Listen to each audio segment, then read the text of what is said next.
raksasa laut nan ramah. Primadona Taman Laut Olele.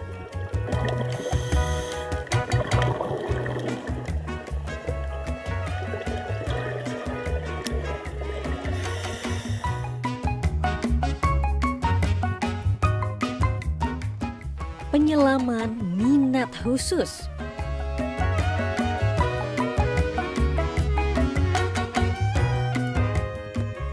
Biota laut tak kasat mata.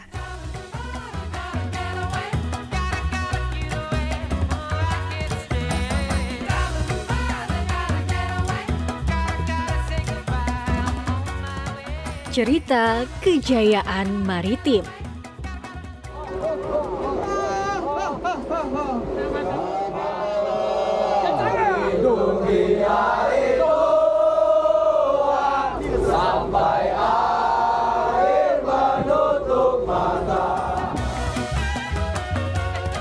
Bersama Minanti Rohanta, inilah Harta Perairan Nusantara.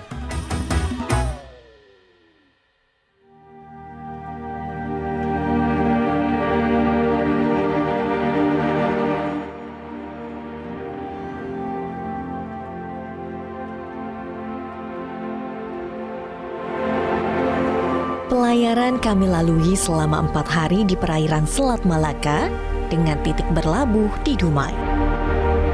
Dalam rute pelayaran Belitung Timur menuju Dumai, ternyata kami akan melalui garis Khatulistiwa. Inilah momen bersejarah bagi pelaut dengan ritual sakral mandi Khatulistiwa. Kami pun tidak pernah tahu hari apa, di jam berapa mandi Khatulistiwa akan dilakukan. Ternyata 14 Juni 2024, tepat pukul 5 pagi, suara gemuruh membangunkan kami untuk segera berkumpul di geladak kapal.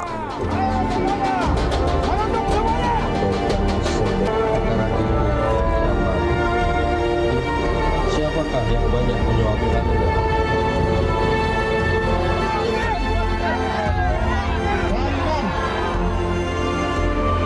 Selanjutnya, suara nafas. Kapela sudah dimandikan. Lanjutkan. Kemas-kemas. Nama baptis. Kanopus. Nama baptis Kanopus. Anggota TNI AL berlakon berbagai peran. Laskar Rempah beserta undangan dalam Muhibah Budaya Jalur Rempah dianggap orang-orang darat yang masih memiliki tubuh dan jiwa yang kotor, sehingga harus disucikan. Jadi inilah prosesi mandi Khatulistiwa di mana kita melintas benar-benar di garis Khatulistiwa, kita dibawa nyumir dengan suara yang sangat kencang, lalu disuruh keluar kamar, langsung jalan jongkok menuju geladak kapal.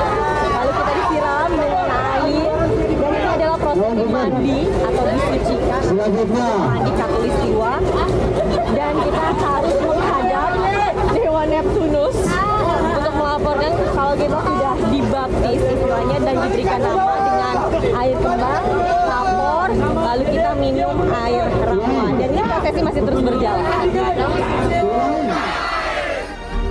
Usai mandi Khatulistiwa, saya pun penasaran terkait dengan ritual sakral ini. Itu sebenarnya suatu tradisi bagi para pemula atau pelaut-pelaut muda seluruh dunia dilaksanakan pada saat pertama kali melewati garis Khatulistiwa supaya menimbulkan kebanggaan terhadap profesi sebagai pelaut. Tradisinya sama, perangkatnya sama. Dikisahkan Dewa Neptunus adalah Guardian of Seven Seas, penguasa 7 samudra, yang mempunyai istri bernama Dewi Ampitri dan punggawa bernama Devi John. Itu bertugas untuk mensucikan para pelaut muda itu untuk mendapatkan keselamatan dalam berlayar. Ada lagi yang menarik, kan Iya. ada istilah dibaptis gitu Pak, ada namanya. Itu kenapa tuh Pak? Itu karena dulu pelaut itu tidak ada seperti sekarang ada GPS, itu menentukan posisi dengan benda-benda langit, Mbak. Bisa rasi bintang, kemudian matahari, bulan. Itu namanya celestial navigation atau navigasi astronomi. Jadi Itu. nama-nama baptis itu adalah nama-nama Benda-benda langit.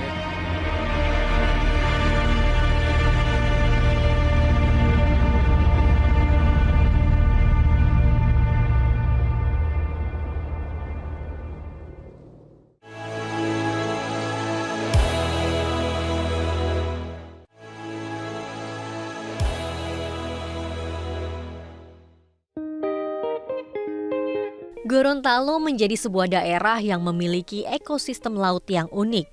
Seperti di perairan desa Botubarani Kabupaten Bone Bolango yang menjadi perlintasan hiu paus atau whale shark. Menariknya lagi, wisatawan bisa ketemu langsung hanya dengan jarak 20 meter saja dari bibir pantai. Jarak yang sangat dekat bukan? Tapi namanya juga hewan liar ya, jadi nggak bisa diprediksi kapan mereka mau datang. Sambil menunggu jejak hiu paus yang muncul ke permukaan, kami pun berbincang-bincang dengan warga sekitar terkait syarat-syarat bagi wisatawan jika mau ketemu dengan ikan raksasa ini. bagaimana cara menjaganya?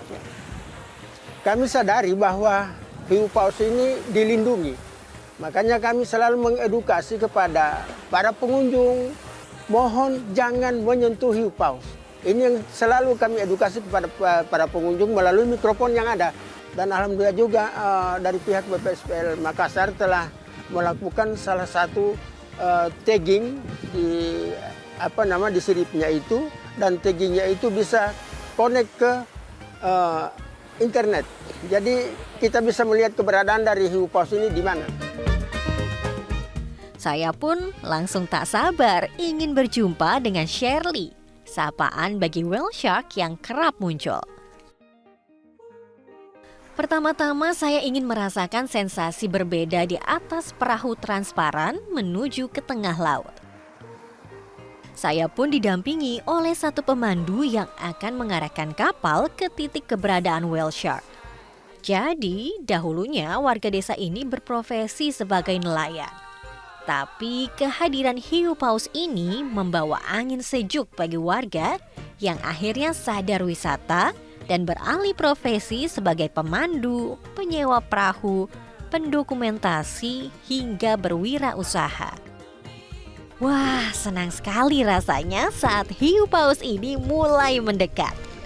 Ternyata hiu paus memiliki corak bintik yang berbeda-beda loh travelers. Menggemaskan ya melihat hiu paus ini makan dengan cara menyaring air laut. Makanannya yaitu plankton ataupun hewan-hewan kecil lainnya. Jadi untuk mempertahankan posisi ikan raksasa ini, guide sudah menyiapkan ikan nike yang dilempar ke arah mulut hiu paus. Tadi udah ketemu langsung sama Shirley pas pakai glass boat. Sekarang mau coba langsung snorkeling. Kita lihat ketemu nggak deketan sih, sekitar 4 meter dari Shirley. Seperti apa aslinya kalau dilihat dari laut. Kita turun dulu ke bawah. Yang dayungnya yang berat ya. Wah, ternyata saat berenang, panjang hiu paus yang datang ini hanya sekitar 4-5 meter. Jika dilihat dari ukurannya, hiu paus ini masih tergolong remaja. Berdasarkan keputusan Dirjen Pengelolaan Ruang Laut, jumlah pengunjung snorkeling dengan hiu paus dibatasi, maksimal 7 orang saja. Whale Shark Indonesia mencatat pada 2016, jumlah hiu paus yang melintas di Botubarani ada 17 ekor dan semuanya berjenis kelamin jantan. Regulasi demi regulasi tengah dipersiapkan berbagai pihak terkait daya dukung dan daya tampung wisata hiu paus, pengembangan metode monitoring, serta pendataan. Puas dan bahagia melihat langsung hiu paus yang jinak ini. Saya pun ingin menyelam di lokasi lainnya yang juga menjadi kawasan konservasi. Desa Olele terkenal bagi penyelam karena taman bawah lautnya memiliki koral yang langka dan hanya ada satu-satunya di dunia yang dapat ditemukan di Gorontalo. Desa Olele ini ternyata memiliki tempat konservasi terumbu karang. Lokasinya itu dia tuh, depan sisi kanan saya yang ada 2 pos. Di sana tidak ada yang boleh menyelam, hanya orang tertentu saja dan atas izin pemerintah. Kalau buat saya dan warga-warga lainnya, orang umum bolehnya menyelam di sisi sana tuh, sisi kiri saya di depan. Nanti saya akan coba menyelam di sana. Bagaimana terumbu karangnya, apakah cantik, apa saja ikan-ikan yang ada di bawah lautnya. Tapi saya akan nyebrang sedikit dulu dengan kapal atau perahu kayu yang ada di sini. Bersama dengan Bang Cecep dari Salvador Diving, saya akan coba menyelam di Olele. Saat ini visibility memang kurang terlalu bagus karena cuaca, ombak, dan arus. Kami pun menggunakan kapal kayu terbuka menuju titik lokasi diving. Jaraknya hanya sekitar 300-500 meter dari desa Olele bagian timur. Bahkan lokasinya pun masih berada di depan perumahan warga loh travelers. Titik penyelaman pertama bernama Traffic Circle. Menyelam pada kedalaman 3 hingga 4 meter saja, di sini saya dapat melihat karang bambu, koral api, dan anemon. Sedangkan biota lautnya ada ikan karang dan ikan buntal. Sedangkan di kedalaman 30 meter, penyelam dapat menemukan Salvador Dali Sponge. Titik kedua penyelaman bernama Jim Cave. Pada kedalaman 20 meter, penyelam pun masih akan menemukan bunga karang yang langka, Salvador Dali. Di sini penyelam juga dapat bertemu akar bahar, karang kuping gajah, karang porifera, bubble coral, morai, lionfish, dan Napoleon. Usai menyelam, saya pun berbincang dengan Pak Tony dari ICCTF yang sudah bertemu dengan lionfish dan menikmati keindahan Salvador Dali.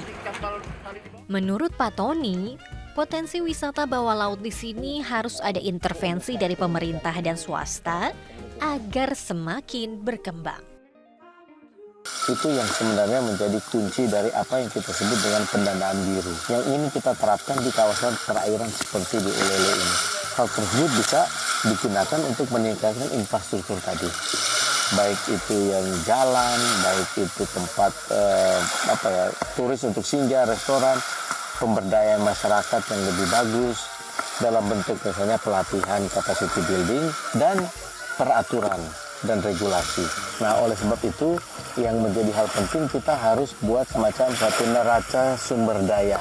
Sejauh ini Pokmaswas menjaga perairan Olele dengan melarang nelayan untuk memancing di sekitar daerah zona pemanfaatan terbatas dan harus menggunakan alat yang ramah lingkungan. Inilah kekayaan alam Indonesia yang harus dijaga.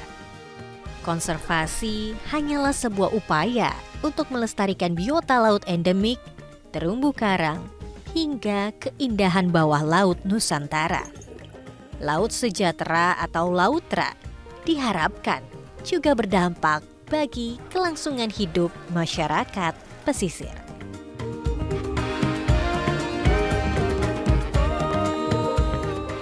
Bangkit, maju bersama, dan pertahankan kekayaan perairan Nusantara.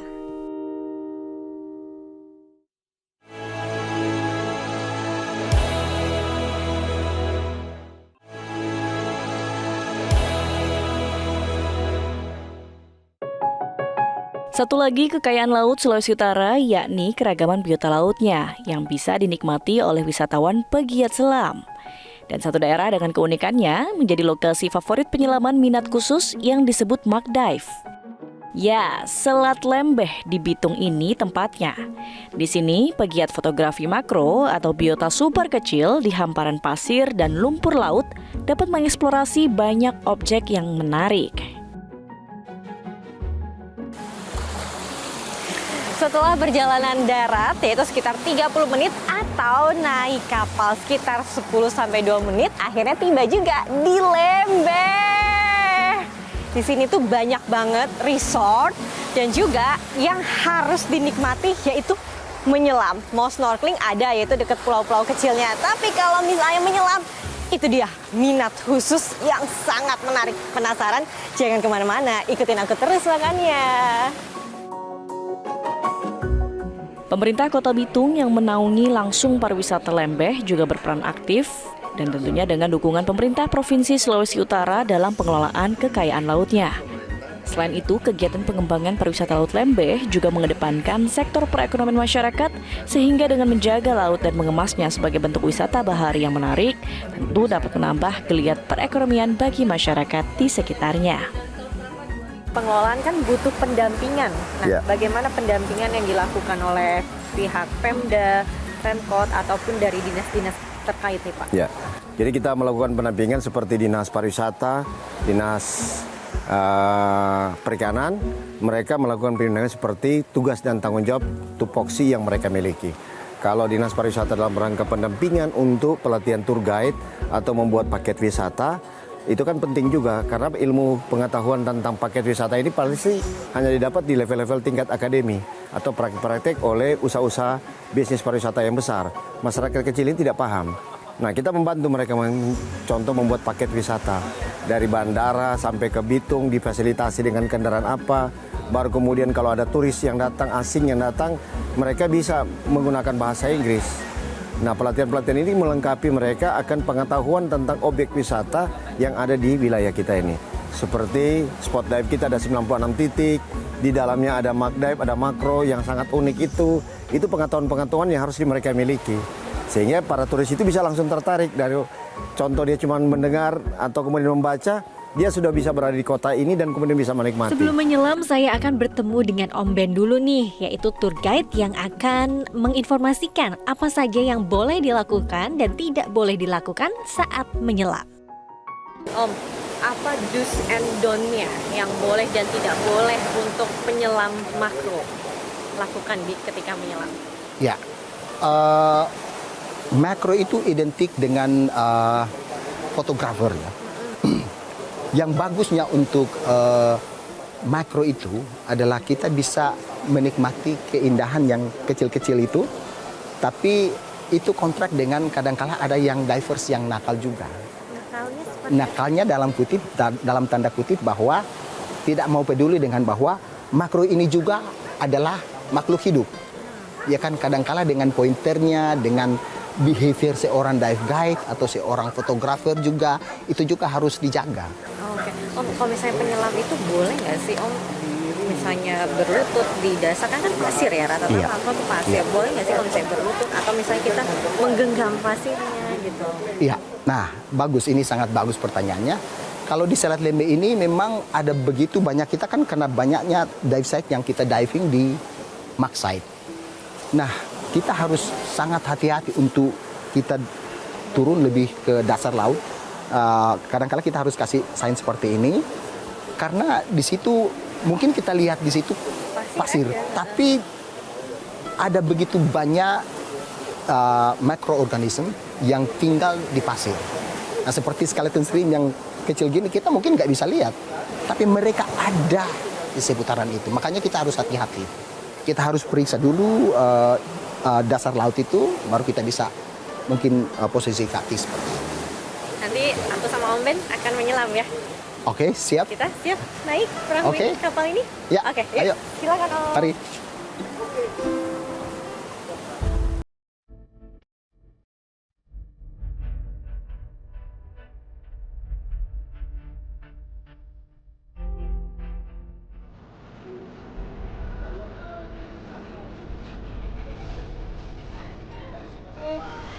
Sekarang udah mau siap-siap nih kita ke titik penyelaman atau dive spot namanya Jahir. Di sana itu titik penyelaman kita, startingnya itu sekitar 5 meter kedalamannya, lalu kalau misalnya terdalamnya 20 meter. Nah, aku pun penasaran kira-kira akan melihat biota laut makro sekecil apa, dengan bentuk apa, dan jenis apa. Dan nanti pun saya akan menyelam bersama Om Ben dan juga Om Son.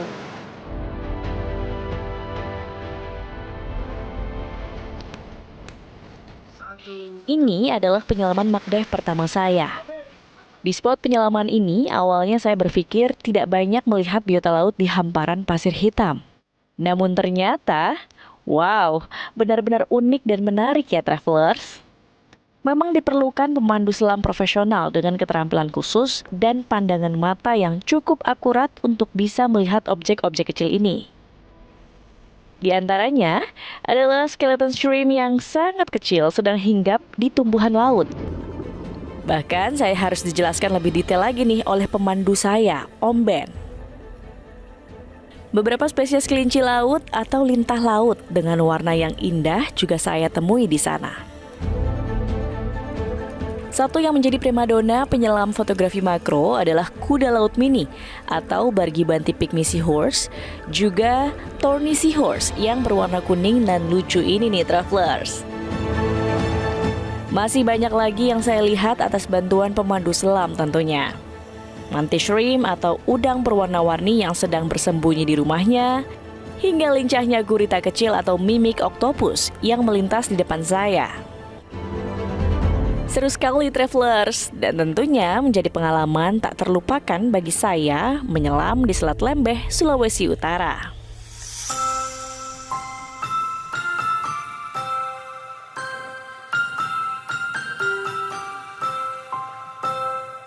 Tetap jaga laut Indonesia, laut sejahtera untuk semua.